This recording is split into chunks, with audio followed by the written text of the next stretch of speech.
West series বা বৈশ্বিক টুর্নামেন্টে বাংলাদেশ ক্রিকেটের সাফল্যের গল্পটা হাতে গোনা। দেশের বাইরে খুব আহামরি পারফরমেন্স কখনোই দেখা যায় না লাল সবুজের ক্রিকেটারদের কাছ থেকে। দু একটা যা ব্যতিক্রম, সেখানে দলীয়র চেয়ে ব্যক্তিগত পারফরমেন্সের দুটিটাই চোখে পড়বে সবার আগে। তাই ক্রিকেট টিমের দেশ থেকে যাওয়া কিংবা আসায় কখনোই আলাদা কোনো মাহাত্ম্য থাকে না সমর্থকদের কাছে। মোটামুটি নীরবেই এতদিন চলছিল এই গল্পটা।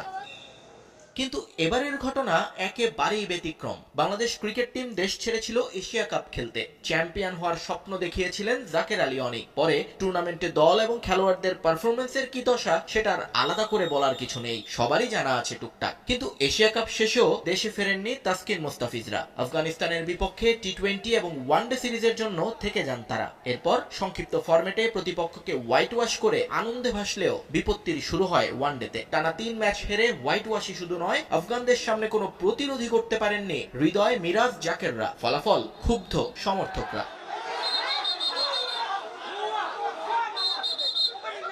তবে সেই ক্ষোভের বহিঃপ্রকাশ এভাবে হবে তা হয়তো স্বপ্নেও ভাবেননি ক্রিকেটার কিংবা বাংলাদেশ ক্রিকেট বোর্ড। বিমানবন্দর থেকে বের হওয়ার সময় সমর্থকদের রোষানলের মুখে পড়েন ক্রিকেটাররা। তাদের গাড়ির পাশে দাঁড়িয়ে ভুয়া ভুয়া স্লোগান দেন জনা 50 মানুষ। শুধু তাই নয়, ক্রিকেটারদের নিয়ে নানা কটূক্তিও করেন তারা। সবচেয়ে বেশি ঝড় বয়ে গেছে তাওহিদ হৃদয় এবং নাইম শেখের উপর দিয়ে। তাদের গাড়িকে শেষ পর্যন্ত ফলো করে দুয়ো দেন সমর্থকরা। পরিবারের সদস্যরা গাড়িতে বসে থাকবার পরও সমর্থকদের হাত থেকে রেহাই মেলেনি তাসকিনের।